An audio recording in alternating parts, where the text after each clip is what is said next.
আসসালামু আলাইকুম। আশা করছি আল্লাহর রহমতে সবাই ভালো আছেন, সুস্থ আছেন। আমরাও আলহামদুলিল্লাহ ভালো আছি। বরাবরের মতোই সবাইকে নতুন আরও একটি ভিডিও দেখার জন্য ওয়েলকাম জানাচ্ছি। আশা করছি আজকের ভিডিওটি আপনাদের ভালো লাগবে। আর ভিডিওটি যদি আপনাদের ভালো লেগে থাকে তাহলে প্লিজ একটা লাইক দিবেন, আর চাইলে আপনার মূল্যবান মতামতটি কমেন্টের মাধ্যমে জানাতে পারেন। আর চাইলে আমার পেজটি ফলো দিয়ে আমার সাথে থেকে যেতে পারেন। তো এই যে সকালবেলা ঘুম থেকে উঠে গাছগুলোতে পানি দিয়ে নিচ্ছিলাম। আর আমার বেলকনিতে যদি খুব বেশি একটা গাছ নেই, তবুও এই জায়গাটা আমার খুব শান্তির জায়গা। সারাদিন বাসার মধ্যে থেকে যখন একঘেয়েমি লাগে তখন আমি এই জায়গাটাতে এসে দাঁড়িয়ে থাকি। আর খুব বেশি একটা গাছ লাগাতে পারি না, কারণ বর্ষার সময়টাতে মানে খুব বাজে অবস্থায় থাকে আমার বেলকনিটা। আর তাছাড়া বাচ্চা নিয়ে আমি গাছের সেভাবে যত্ন নিতে পারি না, যার জন্য গাছ লাগাতে পারি না। এই যে সকালবেলা এখানে বাবা মেয়ে নাস্তা করতে বসে গিয়েছে, আর আজকে নাস্তাটা বাইরে থেকে কিনা হয়েছিল। আজকে রাত্রেবেলা তেমন একটা ঘুম হয়নি, যার জন্য সকালে উঠে আমি নাস্তা বানাতে পারি। আমার মেয়ে ডান সাইডের গাল আর চোখ সহ পুরোটা ফুলে গিয়েছিল, আর সারা রাত ও বসে আছে। টেনশনে পড়ে গিয়েছিলাম যে হঠাৎ কেন এরকম হলো, কোনো কিছুতে কামড়ও দেয়নি, আবার কিছুতে ধাক্কাও লাগেনি, তাহলে কেন এমন হলো। পরে ভাবলাম যে হয়তোবা ঠান্ডার কারণে অনেক সময় এরকম হয়ে থাকে। তো রাত্রেবেলা হয়তো ওর শরীর খারাপ করছিল, যার জন্য ঘুমায়নি, রাত প্রায় 3টার দিকে ঘুমিয়েছে। আর বাচ্চা অসুস্থ হলে মায়েদের যে কি কষ্ট হয় সেটা শুধুমাত্র আমার মতো যারা যেসব মায়েরা আছেন সারাদিন একা একা বাচ্চা সামলান তারাই শুধুমাত্র বুঝবেন।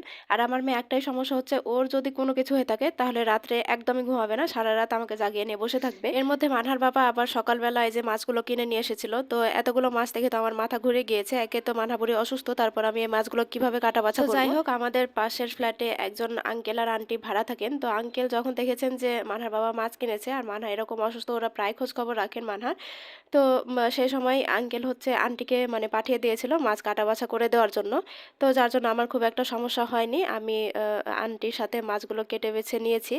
আর মাছগুলো কাটা বাছার পরে এই যে ধুয়ে নিয়েছিলাম। আর এখানে সব রকম প্রায় পাঁচমিশালি মাছই ছিল। এই তো মাছগুলো কাটার পরে আমি লবণ দিয়ে খুব ভালো করে ঘষে ঘষে ধুয়ে নিচ্ছিলাম, আর এরপর আমি রান্না করতে বসাবো। তো আজকে আমি কাঁকরোল ভাজি করব, আর সেই সাথে মাছ রান্না করব সবজি দিয়ে। আর রান্না করব অল্প একটু আমড়ার টক, আর সেই সাথে টাকি মাছের ভর্তা বানাবো। তো এই তো এদিক দিয়ে আমার কাঁকরোল ভাজিগুলো প্রায় অলরেডি হয়ে গিয়েছে। আর এদিক দিয়ে আমি মাছ আর সেই সাথে সবজিগুলো ধুয়ে রেখেছি। আর আমরা কিনে নিয়ে এসেছিল, তো কাঁচা অবস্থায় আমার আমড়াগুলো খাওয়া হয়ে গিয়েছে। আমি তো অনেক টক খেতে পছন্দ করি, মানহার বাবা একদমই টক খাবে না, যার জন্য অল্প একটু আমড়া রান্না করব। আর এদিক দিয়ে টাকি মাছটা আমি আলু দিয়ে পানি মানে একদম শুকিয়ে খুব ভালোভাবে সিদ্ধ করে নিয়েছি। এবার শুধু পেঁয়াজ রসুন দিয়ে ভর্তা বানিয়ে ফেলবো। সেই সাথে রান্নার ফাঁকে ফাঁকে এই যে পাকা পেঁপে কেটেছিলাম, আর এখন আমার মেয়েকে নিয়ে খেয়ে নিব। ওকে একটু টাইম দিতে হয় রান্নার ফাঁকে, তা না হলে ও খুব বেশি বিরক্ত হয়ে পড়ে। তো যাই হোক, এইভাবে আমাদের মা মেয়ের এই সকালটা সকাল থেকে দুপুর পর্যন্ত এভাবেই কাটে। ওকে টাইম দিই, সেই ফাঁকে ফাঁকে রান্না করি, আবার ওকে টাইম দিই, আবার রান্না করি। এভাবে আসলে সময়টা কেটে যায়। আর এই তো আমার রান্নাগুলো হয়ে গিয়েছে, এদিক দিয়ে কাঁকরোল ভাজিও হয়ে গিয়েছে, সেই সাথে আলু দিয়ে টাকি মাছের ভর্তাটাও হয়ে গিয়েছে। আমি যে কোনো ভর্তাতে আলু দেওয়াটা মানে পছন্দ করি, আলু দিলে মনে হয় যে ভর্তাটা খেতে মানে ভালো লাগে। আর মানহার বাবা টাকি মাছের ভর্তাটা খুব বেশি পছন্দ করে। আর এই তো মাছ রান্না হয়ে গিয়েছে। আজকের ভিডিওটি এ পর্যন্ত। সবাই ভালো থাকবেন, সুস্থ থাকবেন। আল্লাহ হাফেজ, আসসালামু আলাইকুম।